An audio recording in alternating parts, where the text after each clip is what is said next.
Hello, hello, hello. It is Rick Kamla. It is Hall of Famer Steve Alexander with the Fantasy NBA today. Doc, we're, 7 hours out from the draft, bro. And our schedule's a little bit different this week with some of our shows. My WNBA show, my NBA show, where today you and me are starting our week of fantasy coverage today. So it's a huge day of basketball, one of the biggest days of the year. And I salute you, my friend. Happy draft day, bro. Happy draft day. It's good to be here. Haven't seen you in a while. Kind of missed you a little bit, but we are back together. Me too, buddy. Me too. That's my boy. Doctor. Hey, all right. So we got to tell you about our awesome sponsor, BetOnline. BetOnline continues to be your number one source for all your sports betting action. And with baseball in full swing, football season right around the corner. Super psyched about that. BetOnline has more ways to stay in on the action with the latest odds, news, and scores, even live in-game betting from MLB to UFC to tennis to NFL futures. BetOnline remains your choice for sports wagering info. In between games, please head over to the BetOnline Casino. They have all the top Vegas-style games, including poker and a live casino. Head to their website today, betonline.com, and take advantage of their industry-leading VIP program with level-up bonuses and weekly cash boosts. BetOnline, the game starts here. And, boy, I just hit the down button and something freaked out on my rundown. Do want to tell you guys, if you're watching us live on Twitter, little heads up, all right? Not every offseason episode will be available on this platform, so make sure you subscribe to the Fantasy NBA Today podcast feed to catch every episode and stay in the loop. Today, what we have on tap for you is a whole bunch of freaking breaking news in the NBA that we're going to handle from a fantasy perspective. We're also going to wrap up our 30-team offseason tour, fantasy-wise, with the Indiana Pacers and the Oklahoma City Thunder. We will talk first about the Thunder. That's coming up in a little bit. Doc, we just got this news that Fred VanVleet and the Rockets have agreed to a 2-year extension worth $50 million. There is a player option on the second year, and and the team declined the $45 million team option for this year and then re-signed him at $2 and $50. Your initial reaction to this from a fantasy perspective is? Well, now that Jalen Green is gone, they needed a point guard, and Fred VanVleet historically has been pretty good at that. So I think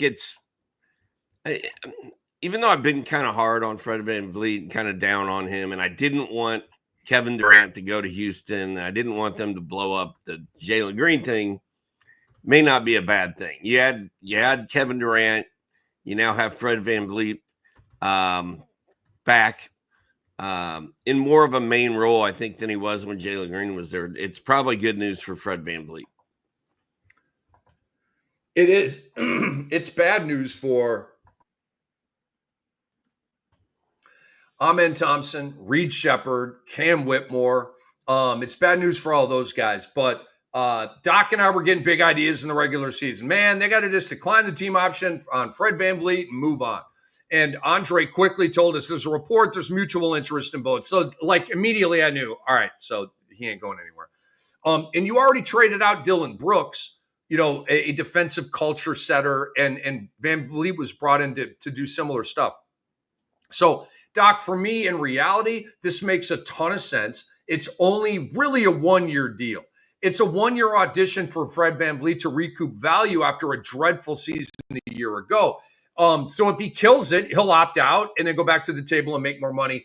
But now he had to take a pay cut, and I like it. I like that Fred VanVleet took the pay cut, wasn't all arrogant. How dare you try to take me from 45 down to 25? Bro, you shot 29% last year. What the hell do you expect me to do? You know what I'm saying?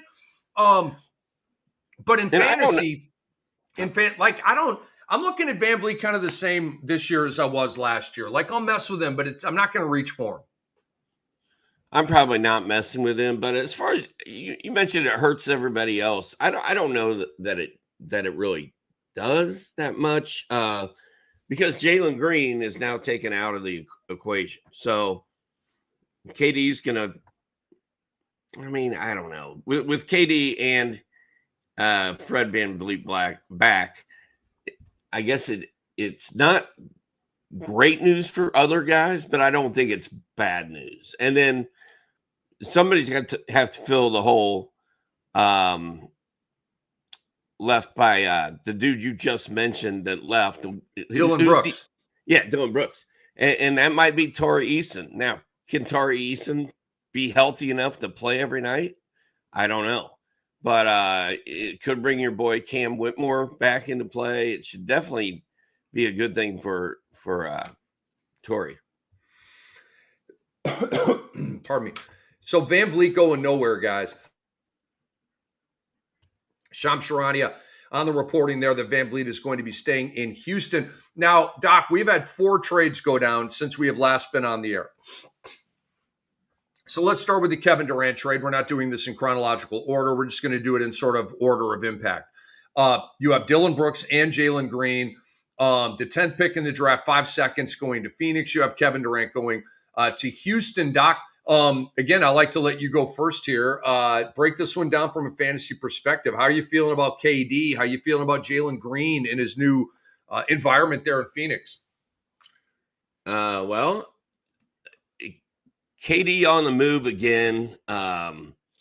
Hasn't gone very well for him, I don't feel like, since the torn Achilles and all the team hopping.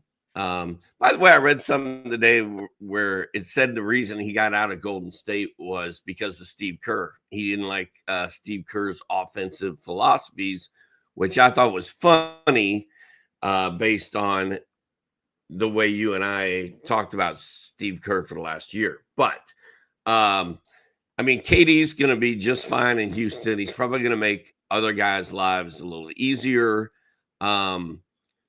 He's the same age Charles Barkley was when he retired. So he's 37, man. I don't know how much time is left. That's why the Rockets are going to try to win it this year.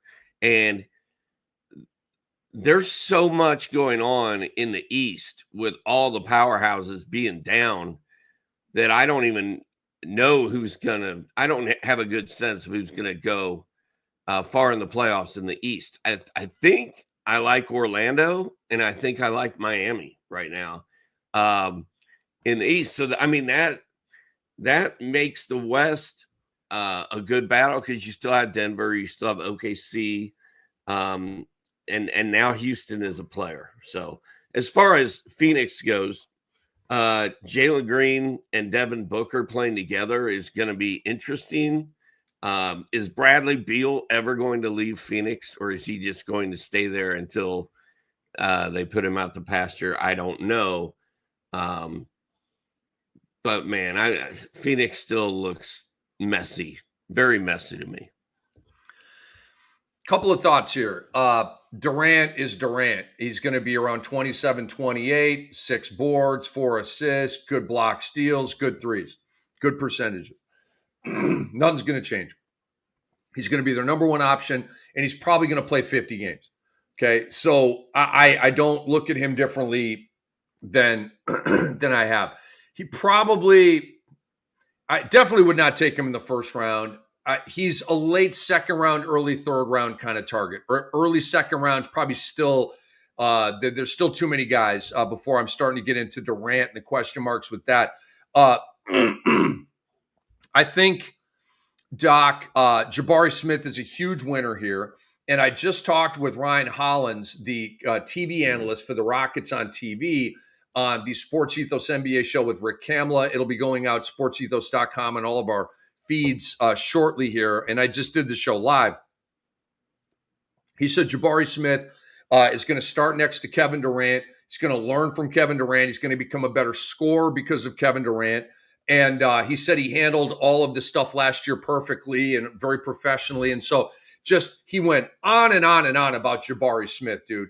And it was really good reality intel that is going to pay dividends for us in fantasy. And there was already a report that Jabari Smith is going to start. You're going to go Alpi, Jabari, KD at the 3, Amen, and Fred VanVleet.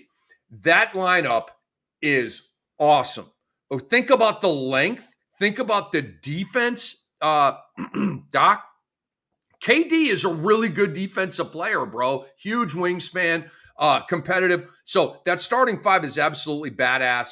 I just really think that Jabari Smith is now a big-time fantasy sleeper because of this move. And that's a good call. The depth chart that I am looking at does not have him starting, but it makes total sense for him to start. And I feel like this is one of those now or never moments for Jabari Smith. I mean, we've been waiting for a few years now, and now the opportunity should be there because of the shakeup in Houston. I think a lot of people are going to have him on their sleeper list. I think he's going to be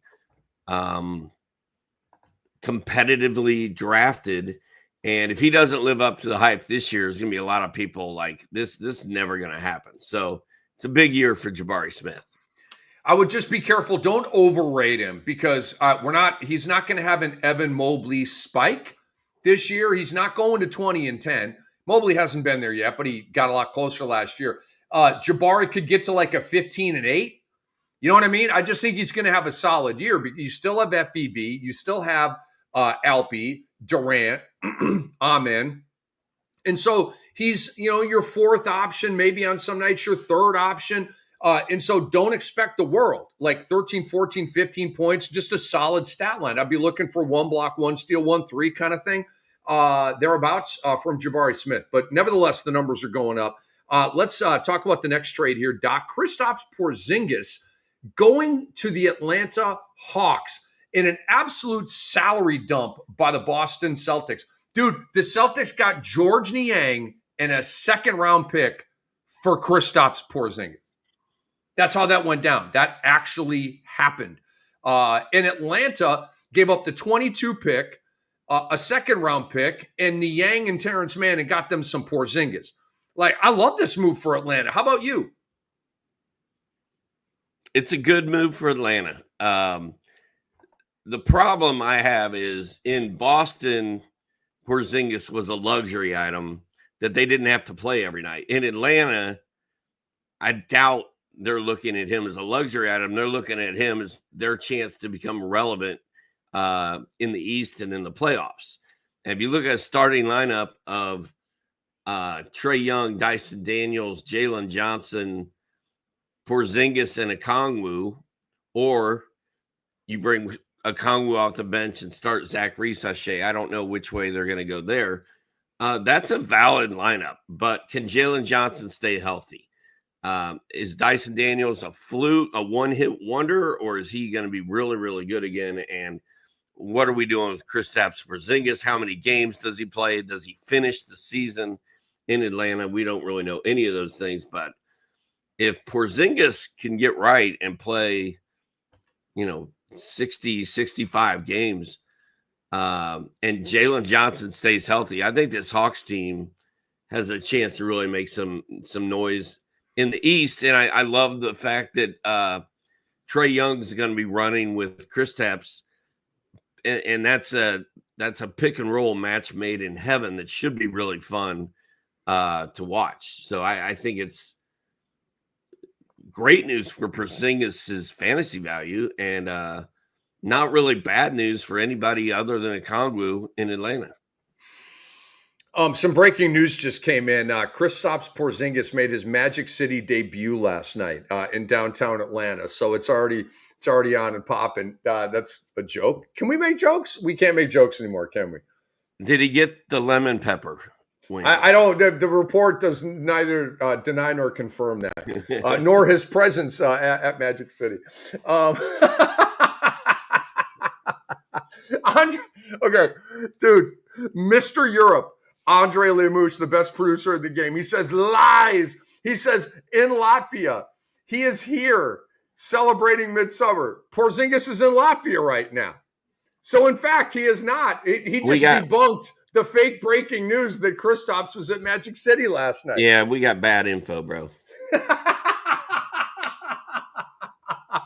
Oh my God. And he's getting ready for Eurobasket. That is hilarious, dude. All right. We got to have an Okongwu conversation here, bro. Dude, I saw somebody's depth chart on Twitter and he had Okongwu in the starting five. It sounds like you just saw a depth chart with Okongwu in the starting five. Really?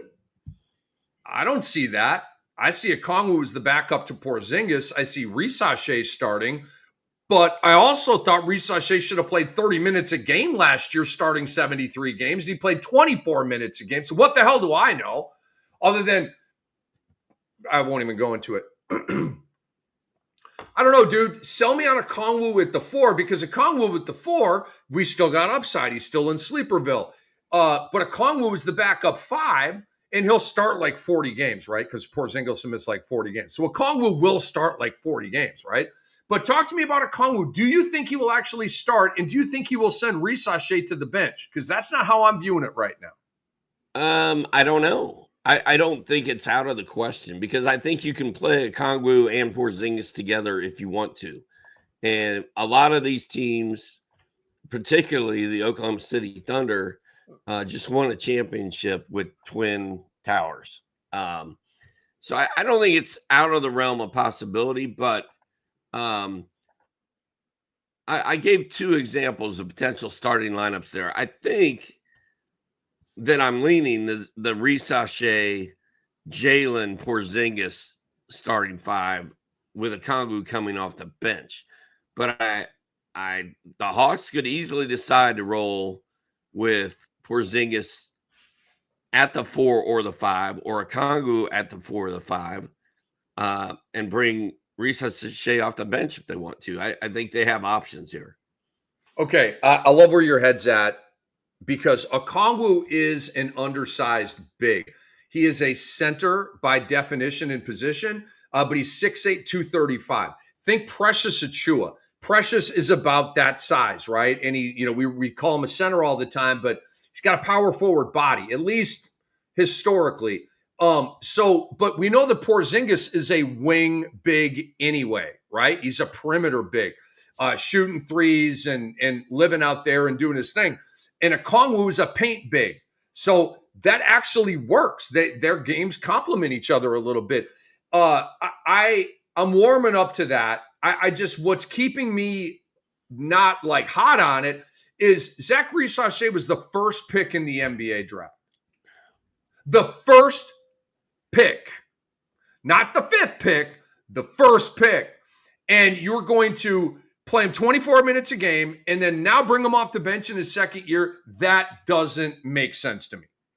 So, dude, this is going to be one of the great rotational questions that we have heading into next year. Is it Okongwu versus Zach Risashe? This is huge. It's very pivotal.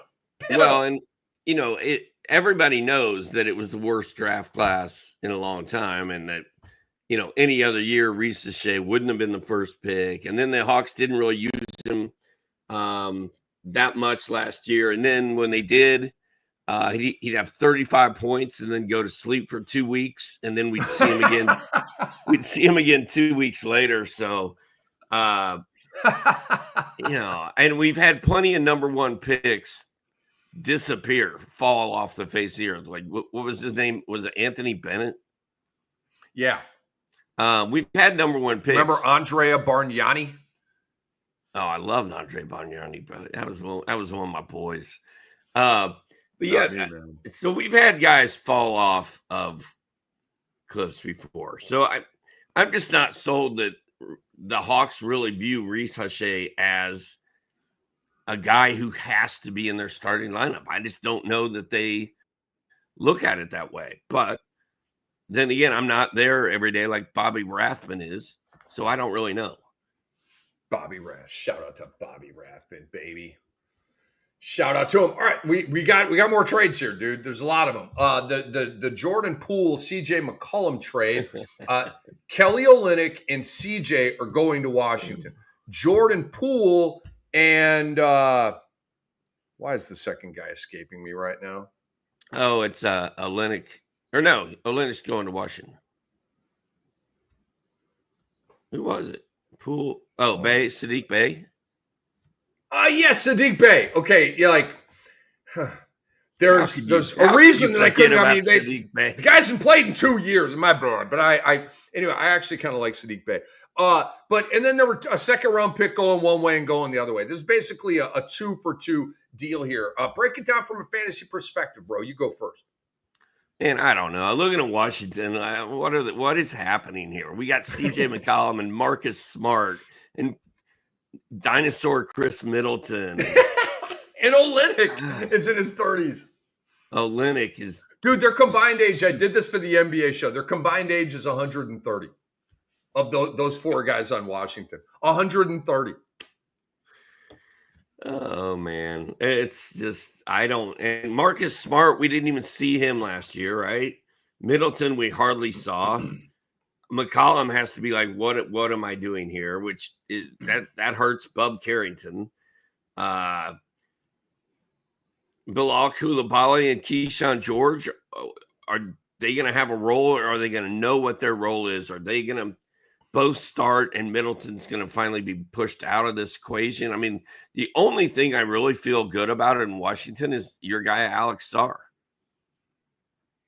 I completely agree with everything you said, dude. I got a big Keyshawn George opinion going into next year, right? I think he's going to be absolutely, but now I don't know, because last year, Doc, in the stretch run of a tank, they were playing Smart 20 minutes a game. They were playing Middleton 20 minutes a game.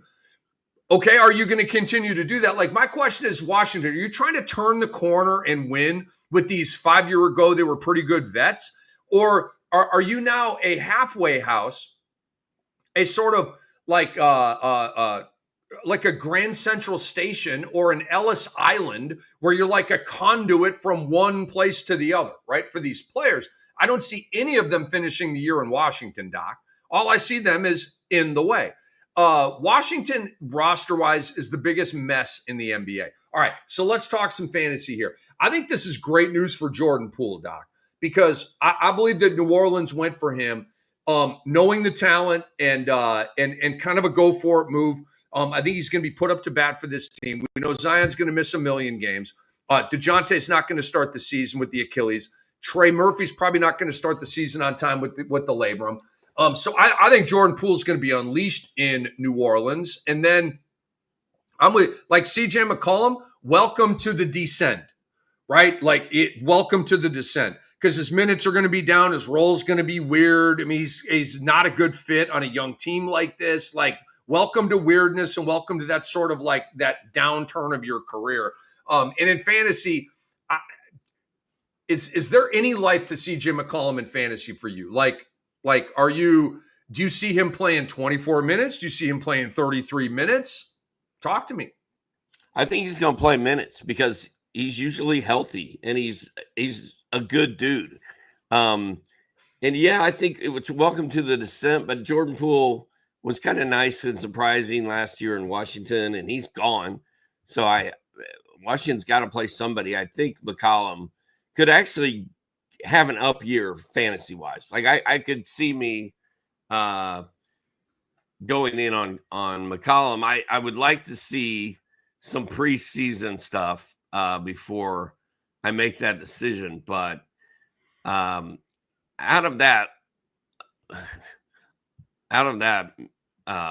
what's the word I'm looking for? Like, I can't think of it. But out of that lot of players, C.J. McCollum's my favorite one out of all the old guys. And then Jordan Poole should just keep it going in New Orleans, right? Just go over to New Orleans and keep shooting, bro. He's gonna put a dent in guys like Jordan Hawkins and maybe Herb Jones a little bit, but everybody in New Orleans should have a chance to play because, like you said, DeJounte, Trey Murphy, and Zion are all hurt.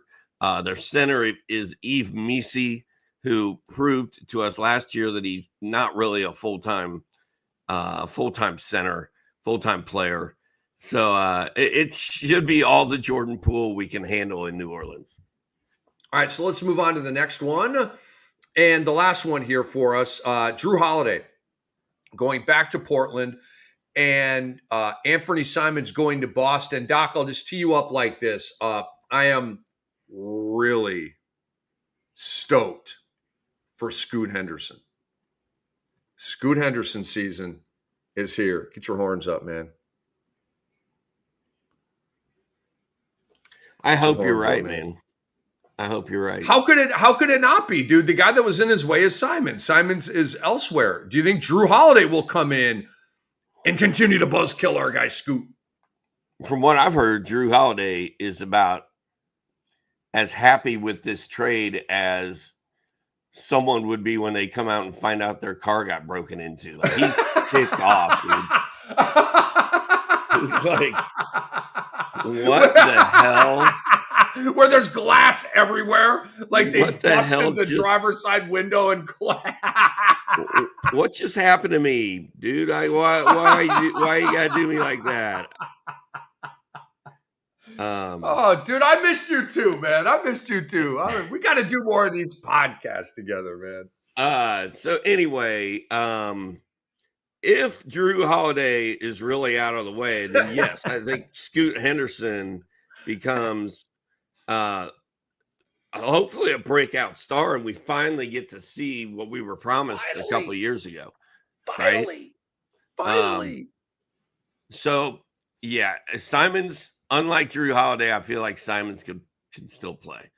Holiday feels washed to me. And it doesn't sound like he's going to Portland with a fresh attitude, like, oh, finally I got out of Boston and now I get to go to Portland, and where I should have been all along, and now I get to do my thing. So great news for Scoot, probably decent news for Delano Banton. And then you look at Boston. I mean, Boston has pretty much blown it up. No Tatum next year, no Drew Holiday. Derek White, I assume they're keeping Derek White. Derek White should just straight up be the man. Although the Simons addition there is not the greatest thing I've ever seen for Derek White's fantasy value, but I still fully believe in Derek White and love him. He's the only Boston Celtic I plan on messing with at this point. There's I'm completely different from you on that. I think Pritchard's going to have a hike.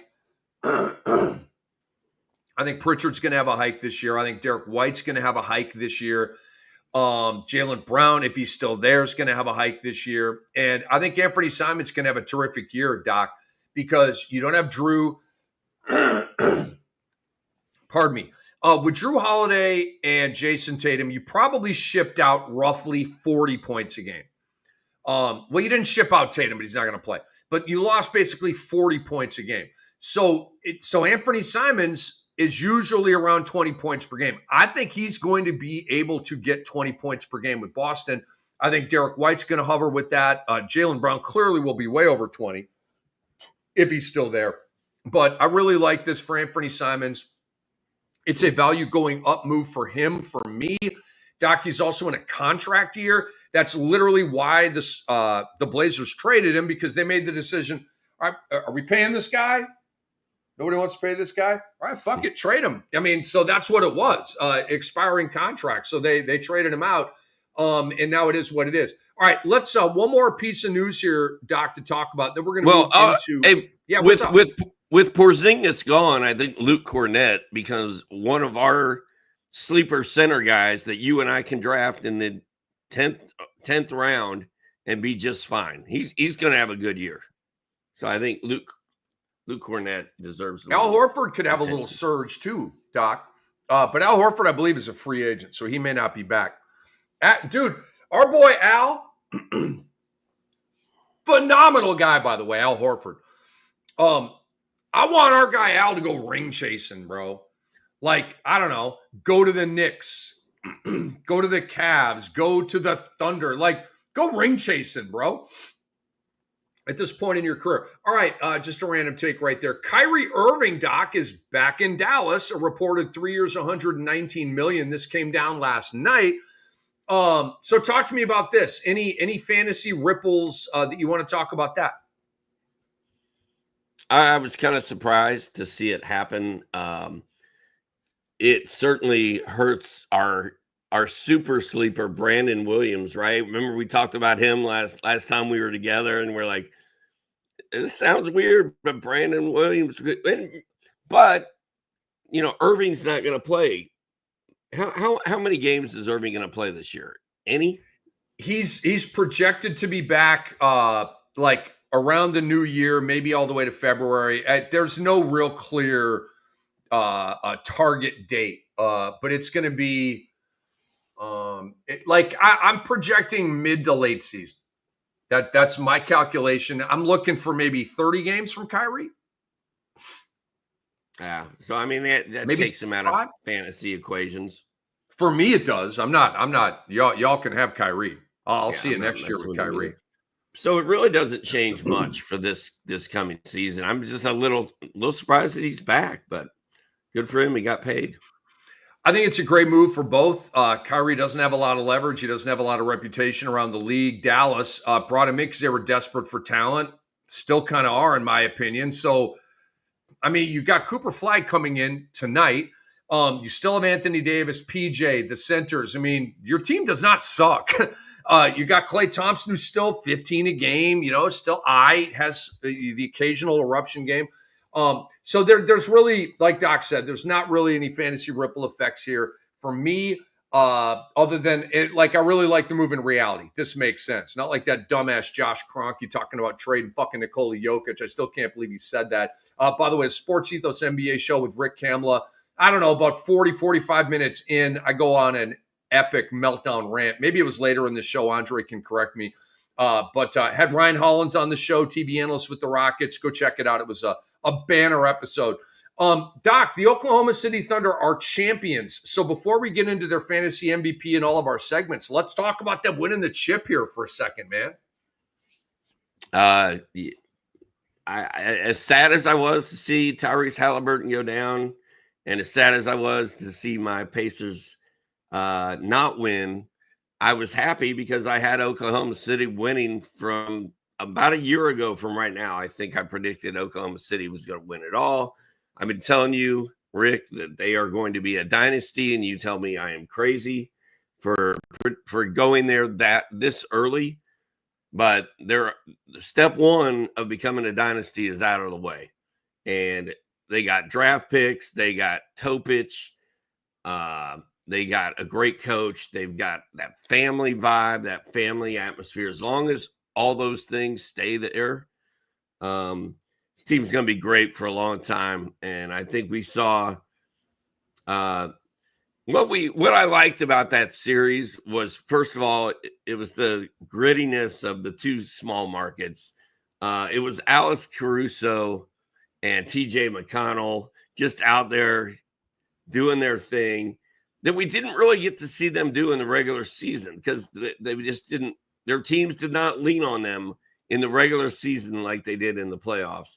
And then, I think we also got to see the greatness of Jalen Williams in some of those games and some of those moments, and just how good he really is. So props to OKC, man. I felt like they were the best team from day one. It's the most unpredictable NBA Finals I've ever experienced or covered. I literally, they had me wrapped around their finger. Betting wise, I'm on OKC. Indiana covers the spread. OKC should beat them by 25. They only beat them by 15.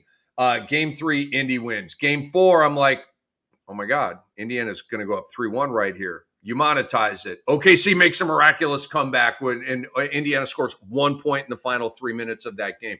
Dude, I've never been more pump faked betting wise in my life than those NBA Finals. I'm over it now. I mean, it's. I ultimately lost $200. I started my account with 200. I was up to 550. I was killing it in table tennis and the whole thing, and now I'm back to zero. So ultimately, I'm out $200. But I kind of feel like I lost $500+ on this series. And by the way, the unpredictability, Doc, did not come from the Thunder. All of the unpredictability came from your Pacers. Okay.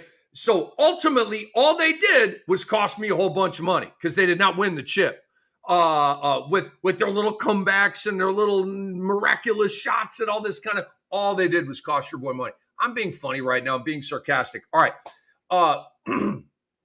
Doc. You know that fantasy. I get geeked about it. You know that I get geeked about resumes, and as a historian, like where you rank. I got my top 10 but like for SGA, Doc, okay, scoring title, MVP, finals MVP, champion, all in 1 year. We all know by now, it's one of the greatest individual years of all time. But now, Doc, SGA can start stacking on top of that. All right, so where is he going resume-wise? 10 years from now, what's the conversation going to be? Right, is he going to be like in a lineage of like Mike to Kobe to SGA kind of thing? Right? A two guard who's doing all this unbelievable stuff. And by the way, so I love that aspect. Like when Jokic won his, right? We all said, well, I can't deny this anymore. He's the best mofo in the league, in the world, man. And so now Jokic is looked at differently. Tatum is looked at differently for some. Most people act like Tatum never even won the championship, which is very, very confusing to me. Like he got no extra love at all. But for me, like when you become that champion and you're one of these hot shots like this, it's just so huge for me, man. It's so huge for me. And I love watching it. And shout out to Indiana, man. Dude, I had OKC in like 5.5. They went to game 7. They were toe-to-toe in game 7 before Hallie blew the tire. It was a great NBA Finals, dude. It was a great NBA Finals. And shout out to the Oklahoma City Thunder and SGA and all the guys. All right, fantasy MVP for the Oklahoma City Thunder. Doc, hit me. I mean, do we really have to talk about it? SGA in a landslide. It's good for ratings. You can't talk too much about him right now. It's good for ratings. The thing about his resume and where he's going to end up, in the pantheon or whatever, is the free throw baiting discussion that will not go away. And it's all you see on Twitter. It's all you hear about when you talk to anyone under the age of 20. Oh, he's a free throw baiter. I don't like him. In some of those games, shooting wise, he did not shoot it well, but he got bailed out by going to the line 15 times. And it's part of his game, and he's really good at it. Like, is the NBA going to tweak rules to try to slow him down, or do they like this? I don't know. But the nice thing is I feel like we went away from, they don't play defense in the NBA and all they do is shoot threes, to some of that conversation shifted over to, SGA is a free throw baiter. Which I was fine with hearing that, because I'd rather hear that than this crap about no defense, because these guys play defense, especially these two teams. That was one of the better defensive finals I can remember seeing in a long time, where both teams were just D'ing up. I agree, man. I agree. Let's talk narratives for a second. The foul baiting thing with SGA, I think it's just an awful narrative. Doc, is he cheating? No. Is he using the rules to his advantage? Yes, he is doing that. But is what he's doing, is it ethically and morally defunct or offensive, or I don't think, I think it's within ethical bounds. I think it's within moral bounds. It's a hooper, right? He's not, there's no heist going on here. He's not taking anything from anybody. The rules are set up the way they're set up, and he is exploiting them. And like Doc said, if they change the rules, guess what? The brilliant SGA will adapt, and he will still get his 30 points a game. Okay, I'm telling you, because let's say they shut off the faucet a little bit on all the free throw attempts. Dude, arguably the deadliest shot in our game is the Shai Gilgeous-Alexander downhill rock back mid-range fadeaway jump shot. Dude, the shit's money, right? Come on. Nobody can block it. It's a make or miss shot because of his length and his slitheriness and his ability to create shots. So I think it's garbage, dude. And so I came up with some narratives here. And I think they've largely been defunct instead of like stupid barbershops where nobody knows what the hell they're talking about. And there's a lot of barbershops that like they do know what they're talking about. I've been in barbershops where I'm like, I can't even engage in this conversation because it's like, not like it's below me, like I'm some high and mighty guy. I'm not a high and mighty guy, but like if you're going to be banging on Scottie Pippen like I can't. I don't even want to enter the conversation. Do you know what I mean? Man, Scottie Pippen overrated. Like, I'm just going to give you that, and I'm going to sit over here and get my hair cut and go home. I can't even engage that. I don't even want to start. It's a deal breaker. It's like music. Hey, what kind of music do you like? I listen to everything. End of conversation. That is the absolute biggest buzzkill of all time. Oh, I listen to everything. The worst answer to a question in the human race is, well, that's one of them. Anyway, dude, I'm going on major tangents today. Let me reel it in. I even forgot the narrative thing. Remember, everybody was saying in the mid 2000s, Dwayne Wade, all he does, he get free throws. He didn't know how to play. He just goes to the free throw line every time. I think Dwayne Wade squashed that pretty effectively. Remember the LeBron James thing? LeBron doesn't have killer instinct, man. He ain't that killer like Kobe and Michael, right? He lacks killer instinct. He shrinks in the moment. He passes the ball when he should be taking the shot, all that stuff, right? LeBron James is one of the greatest late game shot makers we've ever had, and he's got 4 rings, okay? Remember Pau Gasol and Dirk Nowitzki, Doc? They were calling them soft, right? Pau Gasol soft, Dirk Nowitzki soft. Pau is one of the great championship Robins of all time, ×2. And Dirk, like SGA just did, went on one of the greatest postseason runs of all time and got a chip. And you can't do that if you're soft. Those guys squash their narratives. I believe SGA will squash this narrative. All right, Narrative City is over. I agree. SGA, fantasy MVP for OKC. Dude, quick stat on him. He led the NBA in 30-point games with 49 of them this year. Went basically 35, 5, 1, and 2 a Jordan line. So let's move on, Doc, to surprising players from Oklahoma City this year. I struggled with this one. Yeah, because I don't feel like there were any major surprises, right? I mean, I wasn't surprised, but you might have. I don't think anybody. I don't think anybody was surprised by what Shai did. I don't think anybody was surprised by what Jalen did. I think Chet did what he was supposed to do. I think Hartenstein did what he was supposed to do. I think the bench did what they were supposed to do. Case and Wallace. I'll say Case and Wallace. I mean, I'll keep this short and sweet because you said it. Like, there just wasn't. We can't make shit up. I mean, it's either surprising or it's not. Like, Aaron Wiggins, Doc, okay, surprising. He had a 40-point game. I didn't see that coming. And when SGA was out or something, but he just had all kinds of pop games, right? And Aaron Wiggins totally sucked the fantasy value out of Alex Caruso in the regular season. That was a surprise. Jalen Williams, the other Jalen Williams, the guy that authors up a triple-double every time he starts, right? That surprised me. And so let's move on to disappointing players. And Doc, I'll go ahead.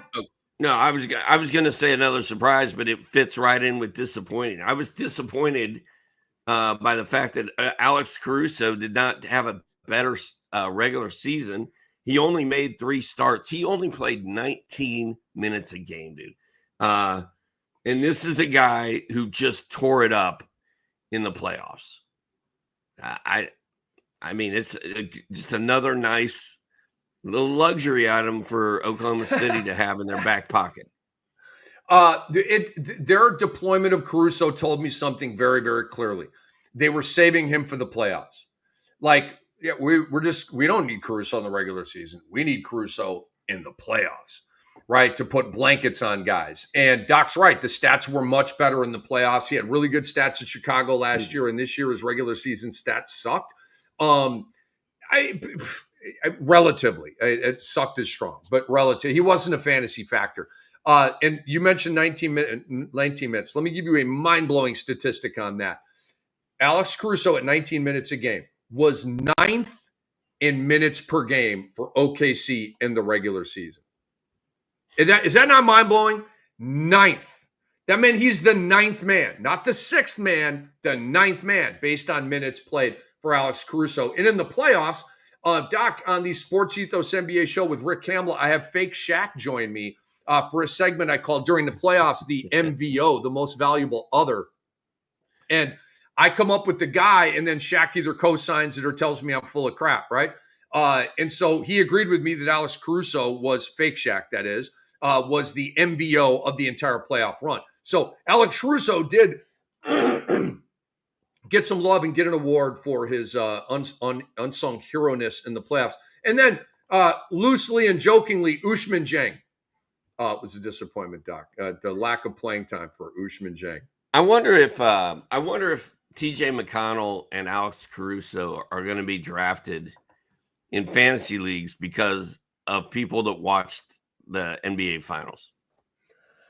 Well, I mean, now with the Haliburton injury, like McConnell is legitimately on the radar. It's not just fluffy hype. And who did you mention for OKC? Caruso. And Caruso, yeah, that angle may happen with Caruso, but you and I will know better. Hands off in the regular season, man. He ain't a fantasy guy. He's going to be a playoff performer for them. Yeah, but yeah, good point. We'll talk about McConnell in a minute when we talk about Indy, but yeah, good point. All right, so sportsethos.com. Guys, all of our work and the brilliant minds over here, it's all available at sportsethos.com. We pride ourselves on being competitive, taking no shortcuts, and delivering the best fantasy analysis in the game. Our goal is very simple, to be the best, to win, and to help you win right along with us, okay? So please subscribe. Go to sportsethos.com, pull out your little credit card, low dough, big return on your investment right there. Prices are as low as they're ever going to be. In our grandfather program, we'll keep your price locked in and make your subscription price incredibly cheap and valuable as we keep adding value to the platform. So off-season outlook here, Doc, for the Oklahoma City Thunder. What I see, Doc, is smooth sailing. They have no big free agents. And Jalen Williams, the other Jalen, has a team option at like $2 million or something. No brainer for OKC to pick that up. I see no big trades coming.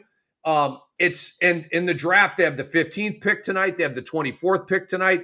Sam Presti's just flexing right now. And you mentioned Topic. I believe he was the 10th overall pick in last year's draft. Had a top 5 grade on him by a lot of analysts and is expected to be a valuable NBA player. He spent the entire year rehabbing last year, so the rich get richer. Just quickly on your dynasty thing. When you were bringing it up before they had won, I wasn't comfortable with it, and others, right? Now, Doc, I am, because I've seen it. I saw them pass the test against Denver, Minnesota, and in Indiana. Like, and SGA do all that he did. J-Dub do what he did, all the guys. So now, Doc, I am ready to say, and I said this on the NBA show, they are going to have a dynasty. I'm not putting a time period on it. They're going to win 2 more rings in the next 3, 4, 5, 7, 8 years. They're going to have a 3-pack of rings. I see it. Is there any doubt in your mind that this team, unless something crazy happens, is going to have a 3-pack of rings? No, but I worry about these teams like Houston, adding Kevin Durant and going for it. But I still don't think no one matches up with this Thunder team in today's NBA. Like nobody can stop them except maybe the Indiana Pacers could. They tried. And they got OKC got taken to 7 games twice in those playoffs, I think. So it wasn't like they just had a walk in the park, but I still got the feeling that they could still turn on the light switch and go if they really felt like they had to. I don't know. Doc, I've been saying they're going to be a dynasty for a minute. It's a great take because that's exactly what they did. You were down 2-1 against Denver, Doc. They were down 2-1 against Denver, game 4 in Denver, and they won. Huge test for them to pass. Winning game 7 against Denver. Yes, you're at home, but Denver's a champion, and you don't know how to do this yet. You beat them. Game 4 at Minnesota. Remember, OKC lost the game by like 40 points or whatever it was. Game 4, Minnesota wins. Now we're 2-2, right? OKC throttled them that night. That was passing the test. And then all the stuff, you lose game 1 to Indiana. You come back and beat them by 15 or 16 in game 2. Like all of these answers, just constant answers, right? Game 4, dude, they were done. They were literally dead, bleeding out on the battlefield. SGA has 15 of their last 16 points. They outscored them like 16-1 in the final 3 minutes. You win the game. You even the series. So they just kept passing tests, dude. So impressive. Players to watch Going into next year for OKC, Doc, what you got? Is there anything fantasy-wise? Do you see any upside with anybody? I'm just very curious about Topic. Like, where's he going to be drafted? What's his role going to be? Is he as good as we've heard he's going to be? Because there's a lot of hype out there about this guy. And even with all the hype, who's he going to knock out of the rotation? Besides maybe Alex Caruso. I don't know. So maybe Isaiah Joe. I'm just excited to see what he does. But that's a good call. Other than that, I think we're just going to get more of the same. Maybe he hurts Lou Dort a little bit, but I mean, Lou Dort is as much a part of this championship as anybody because of his defense. And they're not just going to move Lou Dort out of the way because, the shiny new object is here. Dort. No, this is an infringement on Cason Wallace, Kenrich Williams, Isaiah Joe, to a degree Caruso, but I think Caruso at 19 minutes is pretty locked in. Doc, evaluating him in the pre-draft process last year, he reminded me of Goran Dragic, almost like a bigger Goran Dragic. Good downhill driver. He's slithery. He's a playmaker. The shot, if memory serves, was kind of under construction, but it wasn't terrible. But he's got a little dog to him, and he's slick.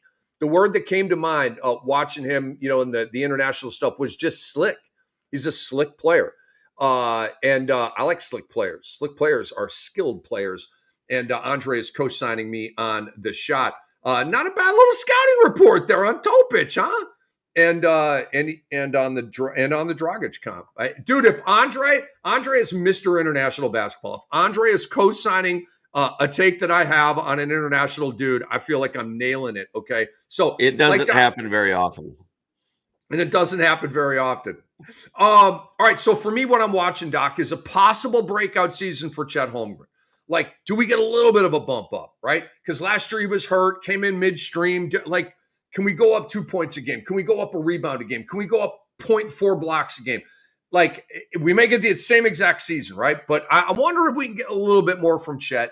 And then for SGA, and for fantasy, this team is very static, right? We know what they're going to do. Hardenstein's going to do what he did. Chet's going to do. J-Dub, SGA, Dort.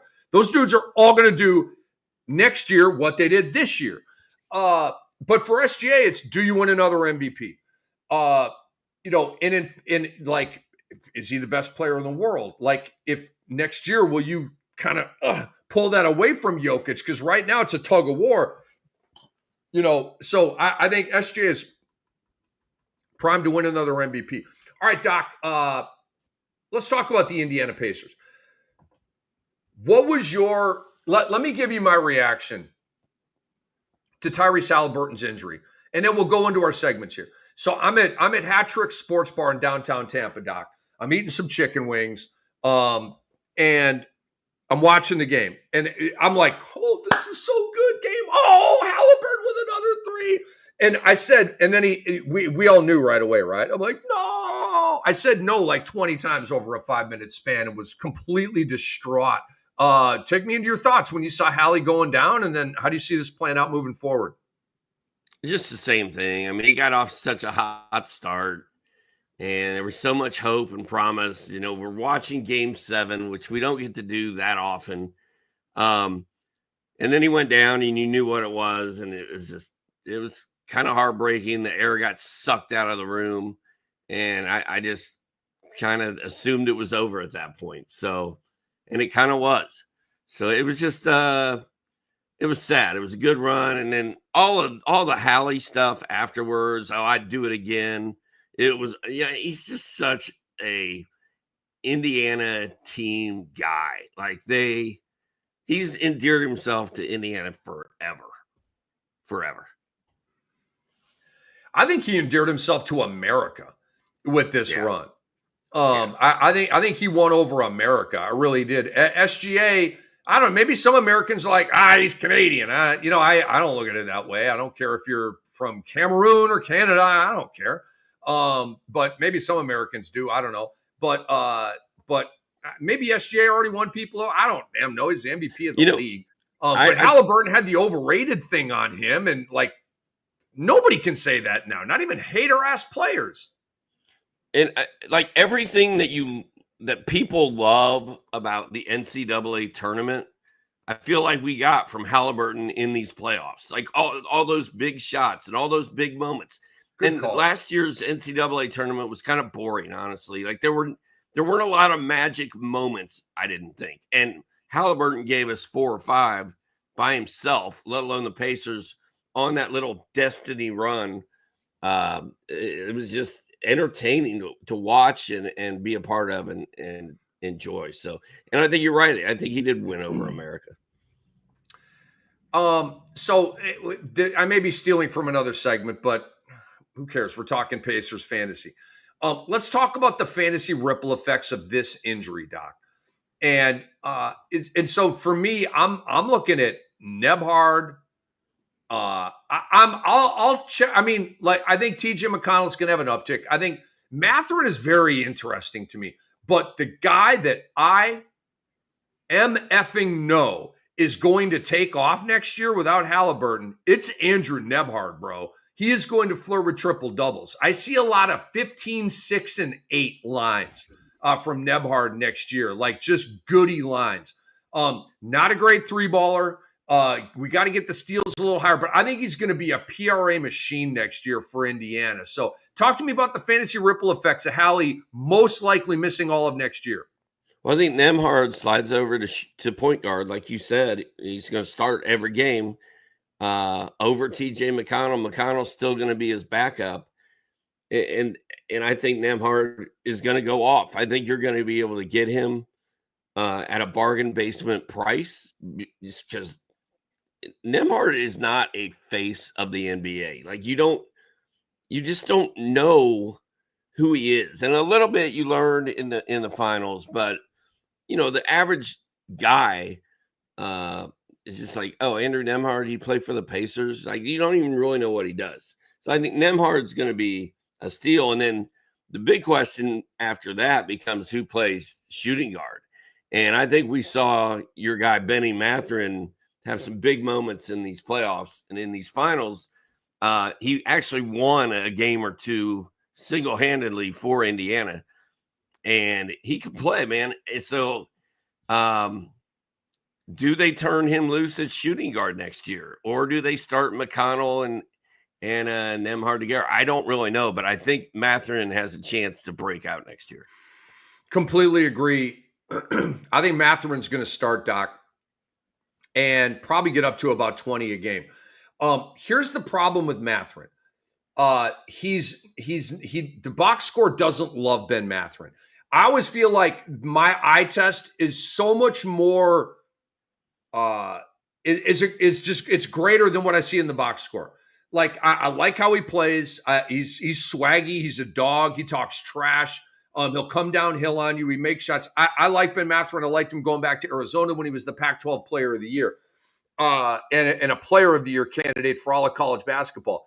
But Doc, he's not a block guy at all. Not a steal guy at all.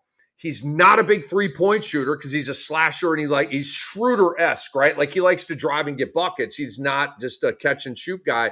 So it'll be 1.2, 1.4 threes, right? A real modest number. So the fantasy gold is light. The efficiency, I'm not sure. It probably goes down. So I'm mildly interested in Mathurin as a sleeper. Mildly. But I probably will. Let me ask you a question because I have a vibe here. I have a feeling that Ben Mathurin is going to be more hyped by fantasy managers heading into next year than Andrew Nebhard. Do you agree with that? Am I wrong with that? No, I think that's accurate. Do you agree? But you're higher on Nebhard than Mathurin, right?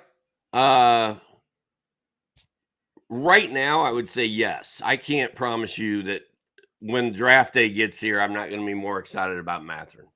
I understand. Because Mathurin did have hype about him. Like I said, he was a big-time college player. Nebhard has snuck up on everybody, right? So I feel like there could be, dude, I feel like the real hardcores know that Nebhard is the guy versus those two.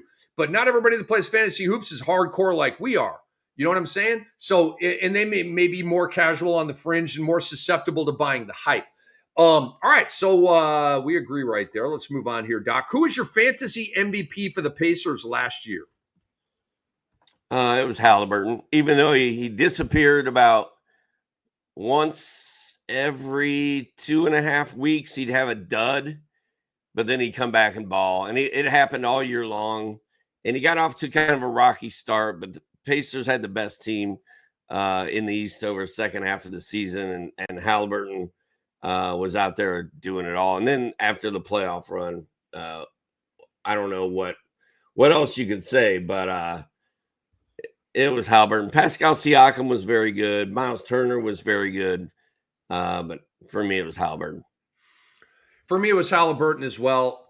He was 5th in basketball monster value for the entire year. 5th. I think the only guys ahead of him were Jokic, Wemby, SGA, and Luka. So, I mean, he is up to bat for the 5th pick in your draft. I mean, not next year, but in 26, 27, maybe we got to fade him a little bit coming off the ACL. But you get the point. Like, coming into this year at least, he was in the running for the 5th best player. And his numbers, 18, 3, and 9, 2.1 defensive stats, 3 threes per game, played 73 games. He was absolutely terrific. And Doc, what's crazy is he had a really down first half, but a really sensational second half and made the overall thing look pretty good. Surprising players, let's merge this, either surprising or disappointing. You can kind of take that where you want to go, but let's merge these two segments. Well, I think Mathurin could be considered a little disappointing just because he's kind of a big name. Like, people know, I got a bug over here, Rick. People know his name. It's gone. It's down in my stuff. But people know his name, and he's kind of a upside player. And he only started 49 games, and the numbers were okay, but he was a little bit disappointing. Obi Toppin was a little surprising, I thought. TJ McConnell, disappointing, because during the regular season, we just didn't see him enough. And then Jarris Walker, you keep hearing hype about this guy, and you keep waiting for it to happen, and it just never really has. So I would call him a disappointment. I like it. I don't have any surprises statistically. The only surprise that I could come up with, and trust me, I taxed my brain over all of this, is the fact that Pascal Siakam made the All-Star team over Tyrese Haliburton. Put that in your pipe and smoke it. Haliburton's first half was so subpar by his standards that Siakam made the All-Star team and he did not. Okay, so that was a surprise. Disappointing to me, Ben Mathurin. Doc, check this out. He was 4th in minutes per game on the team last year. 4th. Very surprising stat when I did my research for this show. 29.8 minutes. He was 4th in minutes per game, dude. So that's Hallie, Siakam, I think, and Turner. He played more minutes per game than Neesmith and Nebhard and all these other guys. That really surprised me. Anyway, he only had one defensive stat, 1.4 threes. That was disappointing. What's not disappointing are free things, especially free things that rock, like the Sports Ethos app. Go to your favorite app store. It's free. It's free. It's FREE. We're making big investments in what we call the next generation of Sports Ethos. The past 12 months have been a game changer for us, and we are giving you the best app on the planet, the Sports Ethos app. Download it now. Stay on top of the latest news for the NBA, NFL, and Major League Baseball, and take advantage of our fantasy basketball tools. Our app is your ultimate edge. Dig it? Don't miss out. All right, offseason outlook, Doc. Let's talk Miles Turner. This is one of the biggest questions of free agency, the biggest question for the Pacers this offseason. They do not have any first-round picks, and Miles Turner is an unrestricted free agent. And, Doc, we've talked about this. For me, it's very simple. Daniel Gafford just got $20 million a year from Dallas. He's got to be at $30 million per year. Isaiah Hartenstein last year, Doc, signed at like $29 million a year. Miles Turner's got to get $30 million a year. And so Andre's given us a good note here. To retain Turner, the Pacers would become a tax team. what was reported they were willing to keep this team together. However, without Haliburton paying the tax may now be a different decision for them. I think you got to bring back Miles Turner. I think you just, dude, what? I'm sorry. I know I'm doing a lot of talking here. Like, if you're Indiana, why not try to get Hallie back in April and make another run next year? Because how many freaking guards does Indiana have, dude? Shepard, Matherin, Nebhard, McConnell. You're going to be able to get through the regular season and win games with those guys. So I'd keep the band together, bro. How do you see that going for this team? Before McConnell got hurt, I would have said that they were going to keep him.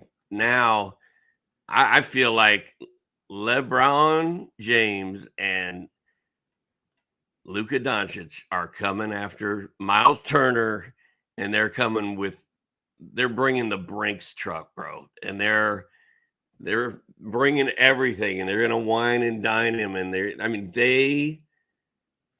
we kept talking about Brook Lopez to the Lakers. I think the real answer is Miles Turner to the Lakers. He still gets to wear yellow. Yeah, I don't know, man. Miles Turner makes so much sense to put out there with LeBron and Luka. It's not even funny. I don't think they can afford him, though, bro. I think all they've got is their mid-level exceptions. I don't think they can afford him. I like the idea, though. Can they not move some guys around? I don't know. I've just seen some chatter about him going to the Lakers. I don't know how it happens. If I'm Indiana, I ain't trying to take back Vanderbilt and Vincent and all these guys. No, I ain't taking back all your bad contracts, bro. No. I'm not doing it. Anyway, I would like to see the Pacers bring him back and keep the gang together. But they're gonna have to pay him to do it. Come on, be a tax team. You're Indiana. What the hell? Go for it. You have to lose, except in other finals. So that's what's going on there. I believe ultimately Miles Turner will be back in Indiana, but you never know. Players to watch heading into next year, Doc. For me, it's very simple. It's the three guys we already talked about: Matherin, Nebhard, and McConnell. Am I missing anybody that you're kind of looking at as sleepericious, or they have you kind of vibing on them in fantasy? I'm not vibing on it, but I mean, Jarris Walker, I want to see it next year again. And also, I love Obi Toppin. I feel like Obi Toppin on a different team would have a different story. Like we'd be talking about him all the time in fantasy. And, if they don't re-sign Miles Turner, maybe Obi Toppin becomes the thing next year. Boy, that was a great point right there. I didn't mean to act surprised. You make great points all the time. But no, it's a great point. If Turner leaves, Jarris Walker is going to be because Pascal Siakam may move to the 5 at that point, Doc. He played a lot of 5 in Toronto. We know the PFC is his position eligibility in leagues. Pascal Siakam, he's been a PFC for a long time. So anyway, there you go. Breakdown of the Pacers, breakdown of the Thunder, many more offseason conversations to come. And heck, we broke down the big trades, Van Vliet, Kyrie. It's been a hell of an episode, man. Big shout out to Hall of Famer Steve Alexander for making at least a couple of good points on this show. Big shout out to our great producer, Andre Lemouche. Love you guys, man. All right, so we are out. We will be back on Thursday, and we are going to do a cool episode for you guys. It's going to be buy low and sell high targets in Dynasty fantasy basketball. Okay, so it's a Dynasty episode coming up on Thursday. And you don't want to miss it. And so we welcome you to watch that. It'll be out on Thursday, and you can watch it at sportsethos.com and the Fantasy NBA Today podcast feed on Apple and Spotify and all those platforms. Anyway, we out. This episode's been brought to you by BetOnline. We love you all.